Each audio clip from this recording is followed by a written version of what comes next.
कुछ लोगों का ये कहना है कि अ, इनका ये कहना है कि हम सरकार से बदला लेंगे, सरकार जो है हम ये पलट देंगे चाहे हमको 500 करोड़ खर्च करने पड़े।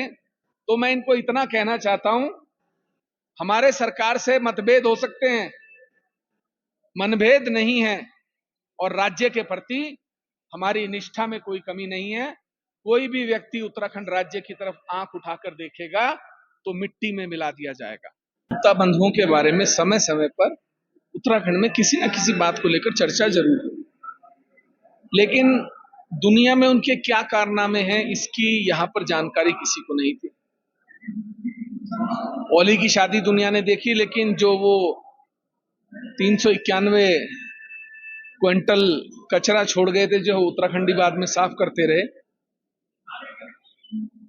उत्तराखंड में एक प्रतिष्ठित व्यापारी सत्येंद्र साहनी जी ने, स्वर्गीय सत्येंद्र साहनी जी ने आत्महत्या की। अपने सुसाइड नोट में वो ये छोड़कर गए लिखकर कि मुझ पर गुप्ता बंधुओं ने अनैतिक दबाव बनाया, राजनीतिक दबाव बनाया, जिसके चलते मैं आत्महत्या। पूरी कहानी ये है कि जो Doon leisure and hospitality private limited है, वो गुप्ता बंधुओं के जीजा हैं, अनिल गुप्ता उनकी कंपनी है। उस कंपनी के साथ सत्येंद्र साहनी जी ने करार किया था, 30 करोड़ रुपए का उनको भुगतान किया गया था, जिसमें ये लोग 100 करोड़ रुपए वापस मांग रहे थे कि आप 100 लौटाइए वरना हम आपके खिलाफ कार्रवाई करेंगे, आपको जेल भिजवा देंगे, आपको नेस्तनाबूद कर देंगे। जिसके चलते सत्येंद्र साहनी ने आत्महत्या की। सरकार ने उनके खिलाफ मुकदमा दर्ज किया। और मैं एक बात कहना चाहूंगा, मैं साधुवाद देना चाहता हूं, धन्यवाद देना चाहता हूं माननीय मुख्यमंत्री जी को, कि जिन लोगों के सामने देश दुनिया के प्रधानमंत्री और राष्ट्रपति झुककर सलाम करते थे, आपने उन लोगों को बंद करने की हिम्मत दिखाई। मैं डीजीपी को भी साधुवाद दूंगा कि तमाम दबाव के बावजूद भी आप झुके नहीं और आपने न्याय के लिए कार्य किया। एक कंपनी है गुप्ता बंधुओं की, सहारा कंप्यूटर्स इलेक्ट्रॉनिक। इस बात को आप पत्रकार बंधु भी गौर से सुनिएगा। सहारा कंप्यूटर्स इलेक्ट्रॉनिक्स प्राइवेट लिमिटेड दुनिया के कई देशों में प्रतिबंधित है। FBI, federal bureau of investigation ने इनके खिलाफ जांच खोली हुई है।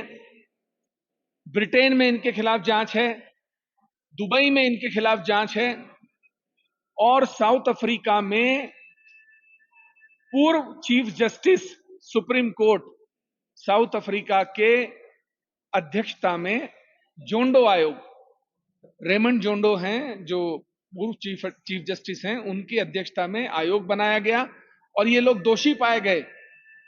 इनके ऊपर एक एडवाइजरी जारी की यूएसए ने।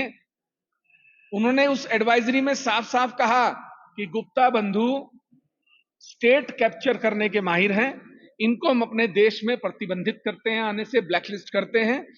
ये ब्यूरोक्रेसी और पॉलिटिकल सिस्टम को करप्ट करते हैं और स्टेट कैप्चर करके अपने मनमाने काम कराते हैं।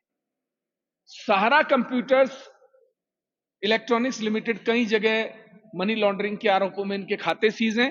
उसी की सब्सिडरी कंपनी 2 देहरादून में काम कर रही हैं, Doon leisure and hospitality private limited. और दूसरी बात, हेरिटेज एविएशन कंपनी, जिससे कई माननीय यात्रा करते हैं, कुछ फ्री में भी करते हैं, कुछ पैसे दे के भी करते हैं। मैंने भी यात्रा की है, लेकिन मेरी सारी यात्राएं पेड हैं, चेक से पेमेंट्स हैं।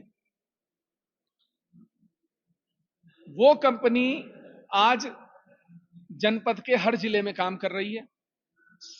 स्टेट का सहस्त्रधारा हेलीपैड पूर्णतः उन्होंने कैप्चर कर लिया है। उनकी कार्ट, उनका सिस्टम, उनका ऑफिस, उनका सब कुछ वहां पर कार्यरत है।